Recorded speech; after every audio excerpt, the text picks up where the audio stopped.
Amém? Ok, nós vamos começar com oração. Se você realmente tem algum pedido específico, já faça e nós vamos estar orando.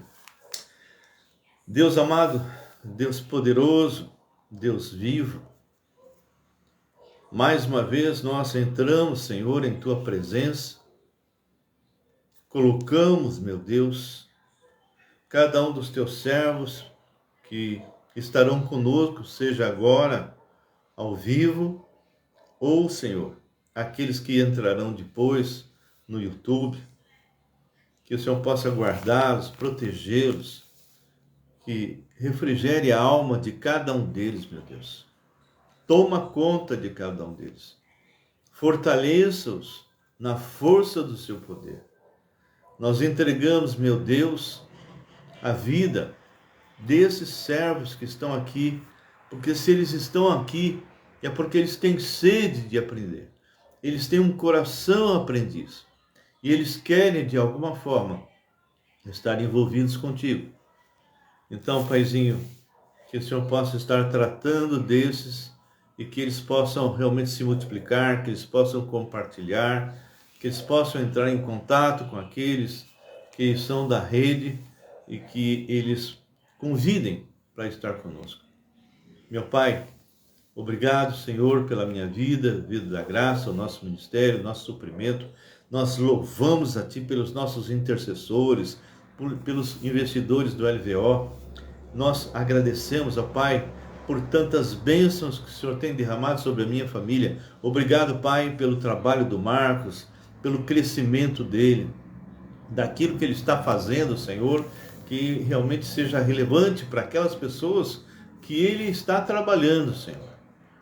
Nós pedimos a Ti mais uma vez pela vida do Tom Zé, que o Senhor possa guardá-lo, Senhor, que o Senhor possa protegê-lo, restaura a vida dele. Deus, cura ele se for da Tua vontade.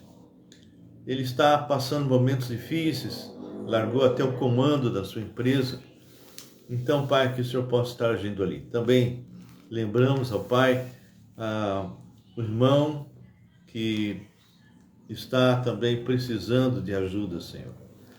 Francisco, que nós chamamos de Chiquita, Pai, que Tu possas operar de maneira poderosa ali. Ele teve um problema na cabeça, foi para o pulmão, não sabemos exatamente o estado, como está, mas que o Senhor possa estar agindo de maneira poderosa, Senhor. Faz isso, meu Deus.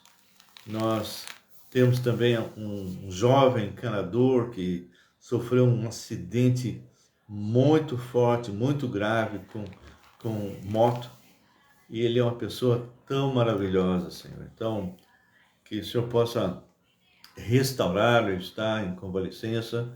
Acredito que aos poucos, Pai, o Senhor vai trazê-lo de volta e que ele possa realmente continuar sendo bênção na vida de pessoas. Ele é excelente, Senhor. Então, que o Senhor possa continuar usando para restaurar essa parte hidráulica, Senhor.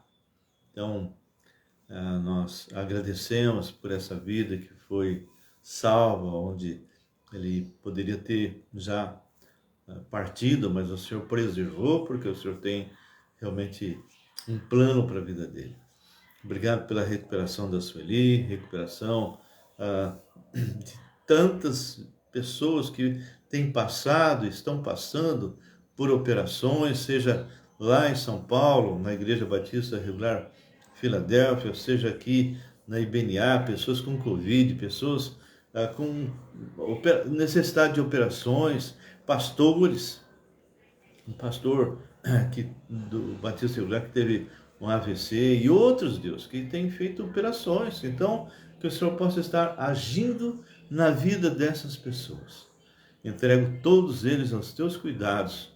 Peço ainda de novo pelo Sebastião, pelo crescimento dele, pelo Davizinho, crescimento dele, e por todos os demais que de alguma forma estão aí necessitados. Senhor, eu volto a insistir, eu realmente eu louvo porque o Jefferson, esse irmão que é encanador, foi realmente preservado pelo Senhor. Pai, eu peço agora, em nome do Senhor, pela mãe da Ruth, Senhor. Ela esteve aqui conosco e essa senhora parece que tem 96 anos e ela está passando por momentos muito difíceis. Há pouco tempo a Ruth perdeu o pai e agora, Senhor, está com a mãe. Então, que o Senhor esteja dando a sabedoria para Ruth e para aqueles que estão cuidando dela. E que essa irmã, apesar da idade, possa ser preservada, se o Senhor ainda tiver alguma coisa para usá-la, Senhor. Seja em oração, seja no que for. Ela sempre foi uma bênção. Então, que o Senhor continue preservando. Pai, seja agora comigo. Nós vamos estar continuando a vida de José e que o Senhor possa estar falando agora. O Senhor sabe das nossas limitações. Entregamos tudo aos teus cuidados, para a honra, glória do seu nome, agradecendo, Pai, pelo sustento da minha família, pelos meus filhos, cada um deles, o Marcos, a Luciana, o Rodrigo, Senhor, e, enfim, meu Pai, todos os meus netos, cada um deles, desperta, Senhor, na Camille, sede pela tua palavra, e a mesma coisa eu te peço pelo Tiago, Senhor, meu neto. E peço por todos os demais netos, Pai, que o Senhor os preserve, os guarde, seja o Natan, Miguel, Nicolas, seja a baixinha lá no Canadá, Senhor, ou que a Belinha possa continuar crescendo e conhecendo a Ti. Seja com a Liz, a nossa bisneta, em nome de Deus, em nome do Senhor, é que nós oramos e agradecemos. Amém e amém. Maria Tereza, minha esposa Maria das Graças está assistindo, Nailson e outros que já passaram, mas eu não consegui ver. Abram comigo lá em Gênesis capítulo 46. Bem, no 45 nós vimos que José agora está realmente providenciando a vinda de Israel para o Egito, para serem supridos. E foi realmente uma lição de vida muito grande quando ele se revela, não é? Onde eu até coloquei, em vez de vingança, amor. E isso realmente é algo que nós temos que tirar daqui da vida de José. Quantas coisas que nós já tiramos e que deve ser aplicada em nossas vidas. No capítulo 46, diz assim: Partiu, pois, Israel com tudo o que possuía, e veio a Berseba, e ofereceu sacrifício ao Deus de seu pai Isaque. É interessante, não é?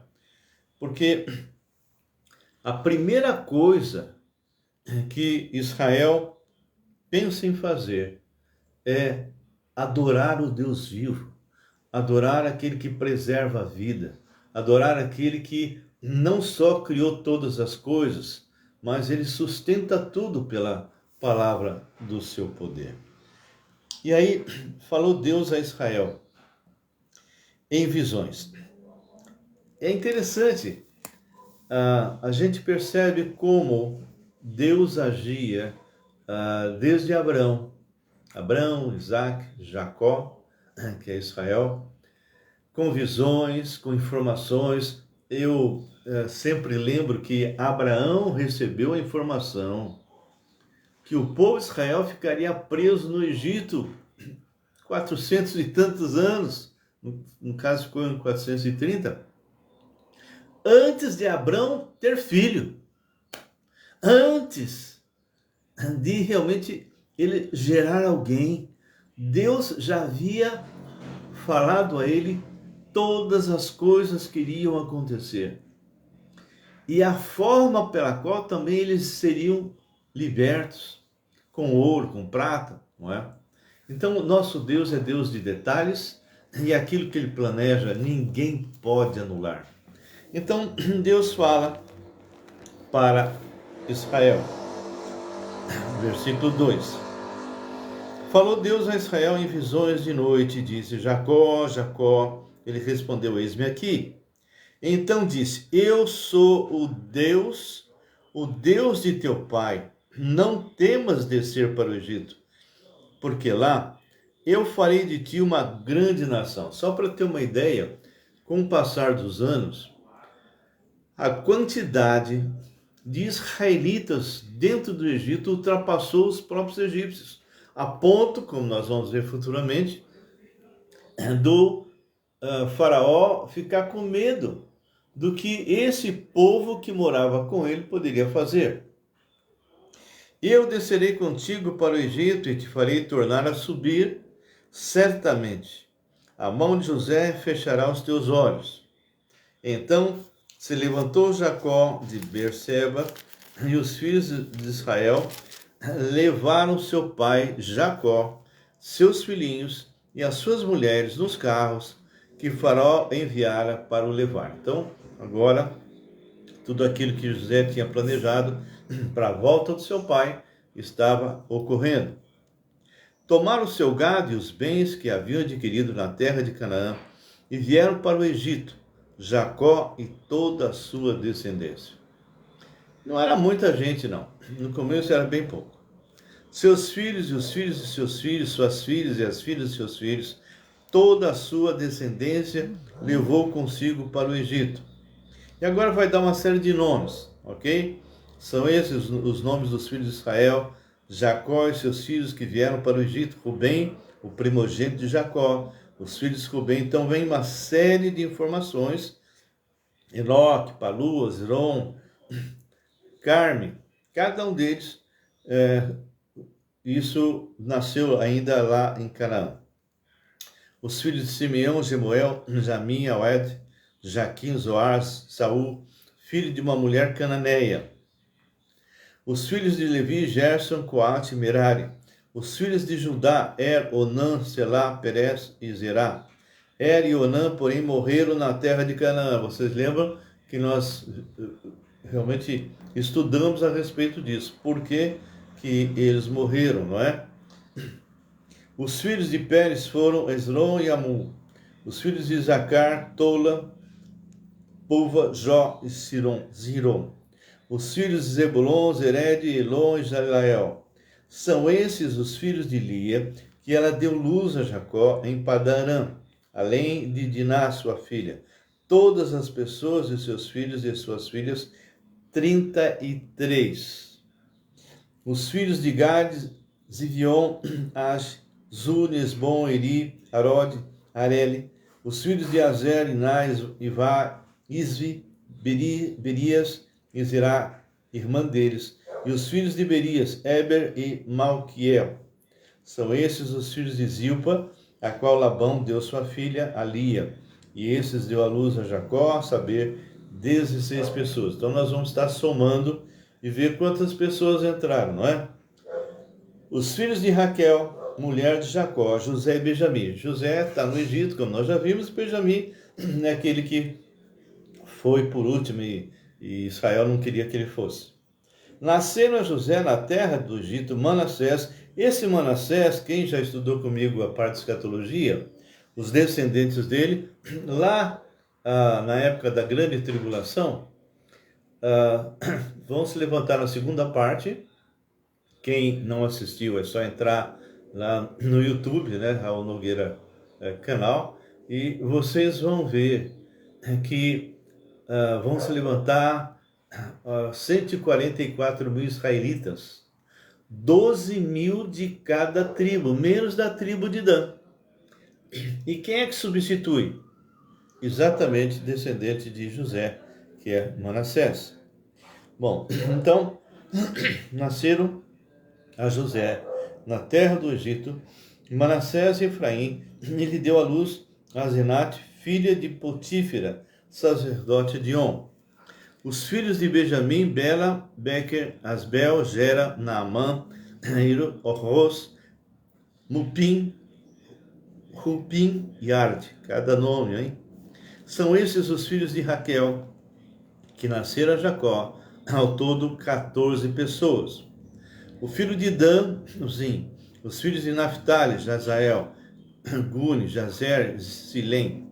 São esses os filhos de Bila, a qual Labão deu a sua filha, Raquel. E esse deu à luz a Jacó ao todo 7 pessoas.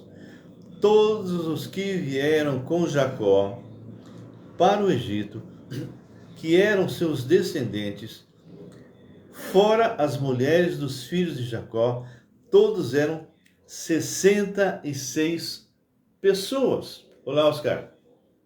66 pessoas. Queridos, eles entraram, e como nós lemos, fora as mulheres, os filhos, né? 66 pessoas se multiplicaram de tal maneira que ultrapassaram a quantidade dos egípcios. Isso realmente é coisa tremenda. Jacó enviou Judá adiante de si a José, para que soubesse encaminhá-lo a Gósen, e chegaram à terra de Gósen. Então José aprontou seu carro e subiu ao encontro de Israel, seu pai. Imagine esse encontro. Vocês já pararam para pensar? José abraçando o seu velho pai e o seu pai contemplando ainda com vida aquele que ele pensou que havia sido morto por algum animal. Então, versículo 29, José aprontou seu carro, subiu ao encontro de Israel, seu pai, a Gósen, apresentou-se, lançou-lhe ao pescoço e chorou assim longo tempo. Emocionante, não é? Eu que já perdi o meu pai há tantos anos, eu sei, eu lembro do meu pai. Eu lembro do meu pai. Eu lembro de algumas cenas que marcaram a minha vida, que mexeram com o meu emocional. Sabe, eu quero contar algo meu aqui, com certos fatos, pode de alguma forma mexer com você, se você ainda não tem muita maturidade, não é? Eu era bem jovem, nem cristão era. E eu fui ao enterro do meu avô. E eu lembro do meu pai com os irmãos dele, meus tios, levando o caixão. Naquela ocasião me veio na mente que um dia eu estaria fazendo a mesma coisa com o meu pai. Você sabe o que eu fiz? Desde que eu tinha 18 anos, eu criei uma muleta psicológica. Olá, Helenilda. Eu criei uma muleta psicológica. Eu decidi não sofrer por morte de mais ninguém. Isso bem antes do meu pai falecer, de verdade. Então os anos se passaram e pessoas morriam, eu simplesmente estava frio, simplesmente frio. E cheguei até a dar conselhos errados, mesmo depois de crente. Ah, se eu via algum crente chorando, isso é falta de fé, né? Até o dia que Deus me deu uma chacoalhada muito grande, porque eu havia inclusive aconselhado pessoas bem próximas a não chorar. Não, não chora, não. Isso é para pessoas que não têm esperança, né? Até o dia que o Senhor me deu um versículo. Jesus chorou. Jesus chorou. Com a morte de Lázaro, Jesus chorou. Na mesma hora me veio, eu falei assim, uau, se Jesus chorou, eu não vou chorar? Olha só. Boa noite, Eliseu. Uma das coisas que mexeu antes de eu ver esse versículo foi que eu morava na época em Campinas e em 95 eu voltei para São Paulo. E eu tenho um irmão maravilhoso, Paulão, que a gente chama, e ele é um servo de Deus com uma visão missionária maravilhosa. E naquela época, a minha esposa e outros perguntavam, Raul, você tá bem, né? E eu, não, estou ótimo. Bom, só para você ter uma ideia, eu represei tanto, porque eu não queria ir embora aqui de Campinas. Aqui eu tinha uma igreja que nós ajudamos a começar, trabalho na Unicamp, uma série de coisas, chineses, né? Então, chegou, foi aí que começou a subir minha pressão, nessa época. E eu estava em São Paulo já, e eu falava para minha esposa, não, já estou em São Paulo, né? Estou sentindo nada, nenhuma emoção. Aí conversando, o pessoal com o Paulo e tal, o Paulo fez uma pergunta para mim. E aí, o que você sentiu ao sair lá de Campinas? Eu falei, nada, não senti nada.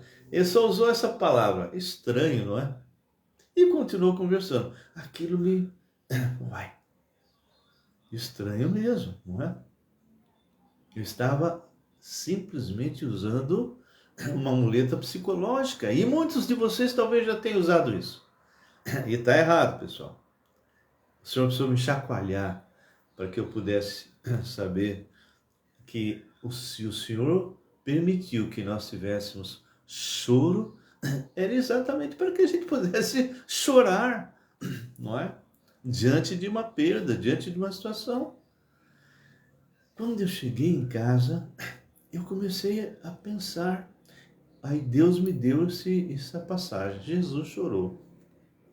E foi muito interessante porque eu passei uma noite lembrando todas as pessoas que eu deixei de chorar quando partiu. E fui voltando. Quando começou isso, foi quando eu lembrei da história que eu te falei. Davi, foi quando realmente eu lembrei que meu pai estava segurando o caixão do meu avô junto com os meus tios. E veio na minha mente, um dia você vai estar fazendo isso com seu pai. E, infelizmente, fizemos. Mas aquela noite foi uma noite em que eu fui realmente colocando para fora. Claro, tem pessoas que são mais sensíveis, são mais chorões, outros são um pouco mais contidos, mais frios, não é? Mas o que acontecia comigo não era algo natural. Era algo que eu havia criado para não sofrer. Se você eventualmente está fazendo isso ou já fez isso, querido, querida, não faça, tá? Se o Senhor te deu choro, te deu uma emoção, é para que você realmente coloque para fora. Isso não é ficar desesperado. Isso não é ficar sem esperança, abatido. Não é isso. Mas, diante de um momento de luto, chore. Chore. Fale com Deus. Fale com o Senhor. E aqui eu estou vendo o encontro. Um encontro emocionante. E aqui fala bem claro, né, que ele chorou. Então, versículo 29, de novo, então José aprontou seu carro, subiu ao encontro de Israel, seu pai, a Gósen, apresentou-se, lançou-lhe ao pescoço e chorou, assim, longo tempo. Eram homens de Deus, eram servos, e eles choravam. Isso não era falta de fé. Disse Israel a José: já posso morrer, pois já vi o teu rosto e ainda vives. E José disse a seus irmãos e à casa de seu pai: subirei, farei saber a Faraó, e lhe direi: meus irmãos e a casa de meu pai, que estavam na terra de Canaã, vieram para mim.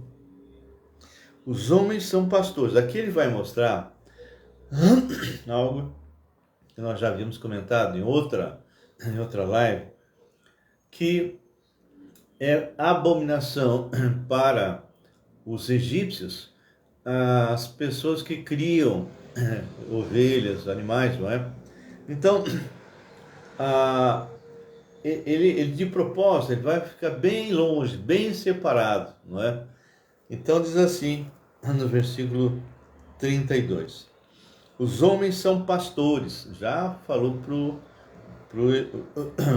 porque ele poderia pensar, né? O faraó pode querer trazer meu pai, meus irmãos para perto dele, não é? Seria uma honra. Mas para José, não. Para José teria que ser algo diferente. O povo de Israel sendo colocado num lugar onde eles estariam bem tranquilos, numa terra maravilhosa e sem nenhum tipo de influência. O alvo de José é que os egípcios não influíssem tanto em termos culturais na vida do povo de Israel. Então diz assim: os homens são pastores, 32.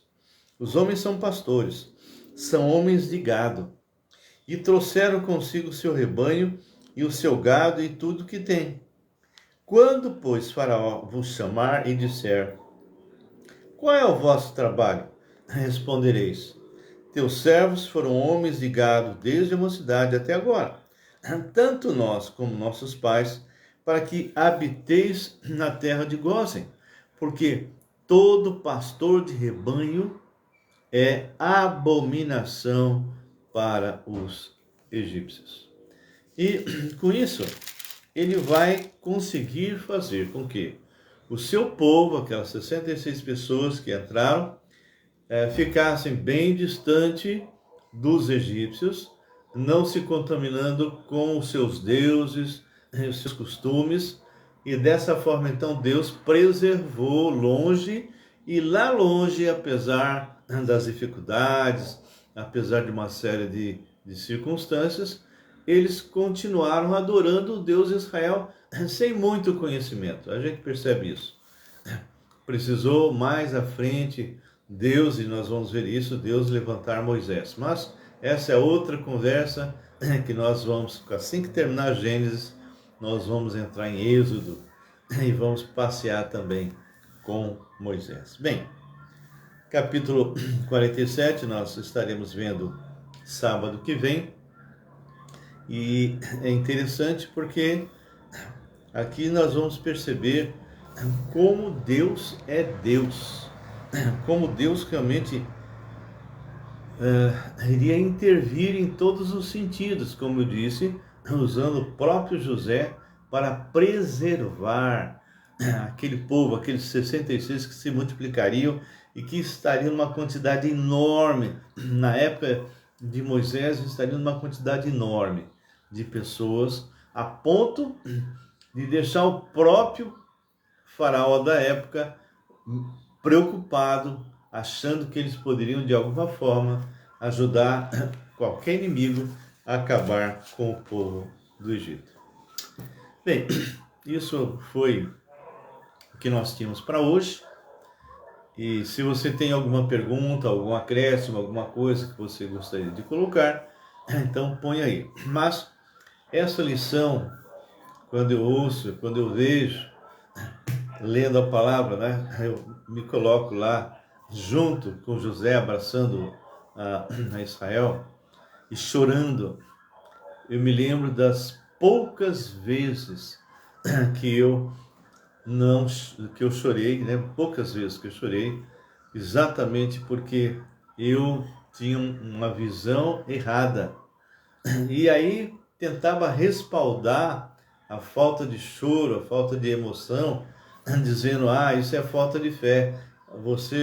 A pessoa morreu, é teu parente e tal, mas você tem que ter fé, você tem que orar pelas pessoas, pregar, mas não chore, não é? E com isso eu tenho certeza que eu aconselhei pessoas na época que eu estava com problema, meu mundo interior não estava em ordem, e precisou Deus usar a sua palavra e uma pergunta do Paulo, meu irmão, meu amigo, para que eu pudesse entender que se Deus me deu choro, é para que você possa realmente, diante de perdas, diante de alguns momentos em que requer o choro, que é para você jogar para fora, extravasar. Então, aprendi. E a partir daí, o Senhor tem permitido nós caminharmos e enfrentarmos situações. E quando eu tenho que me emocionar, eu me emociono. Se o próprio Jesus chorou, quem sou eu para não chorar? Amém? Ok, se vocês não têm nenhum acréscimo, nenhuma pergunta, então nós vamos encerrar agradecendo a Deus, pedindo realmente que o Senhor esteja com cada um de vocês em todas as áreas. Amém? Enquanto eu oro, se você tiver pedido, coloque. Se tiver algum acréscimo, possa colocar também. Ah, meu Pai, obrigado, Senhor. Obrigado porque mesmo em partes que são um pouquinho mais áridas, como nomes de família e coisas parecidas, e até partes que não tem talvez alguma coisa que nos chame tanto a atenção, mesmo nesses trechos, nós podemos tirar lições de vida. Obrigado por esses meus irmãos, pelo César, que também acabou de chegar. Obrigado por eles, Senhor, cada um deles que estão aqui, seja com seus familiares.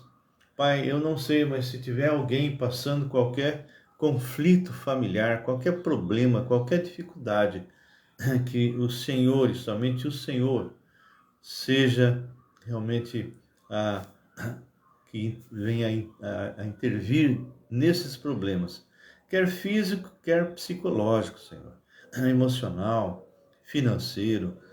Deus, não permita que nenhum dos teus servos possa realmente ficar desanimado, abatido. Não, levanta, Senhor. Levanta os teus servos diante de situações adversas, diante de problemas que nós temos passado no Brasil. Levante o Senhor. Oh, meu Pai, manifesta teu poder. Manifesta teu poder. Senhor, eu te agradeço mais uma vez pelos presentes que Graça recebeu durante esse período que ela está com o braço quebrado. A Igreja Batista Nova Aliança levantou numa escala mulheres que vieram trazer para nós comida, Senhor. Desde que começou o problema até o dia de hoje. Nós te louvamos e te agradecemos por cada uma dessas vidas. Também te agradecemos pela volta do pastor Pierre, que o Senhor trouxe com muita saúde. Seja com todos nós, meus filhos, meus netos, Senhor, eu e Graça, que a gente possa, Pai, estar juntos, continuando a testemunhar do Deus vivo. Em nome do Senhor Jesus oramos e agradecemos. Amém e amém. Meus queridos, que tenham um restante de sábado maravilhoso. Um abraço e que Deus realmente os abençoe muito, tá? E se você gostou dessa live, compartilhe com seus amigos. Vai estar numerada lá no YouTube. Nós já estamos com 881 pessoas. Estamos chegando quase pertinho de 1000, tá? Logo, logo nós estaremos lá. Que Deus abençoe, uma ótima noite e um ótimo final de sábado. Fique na paz.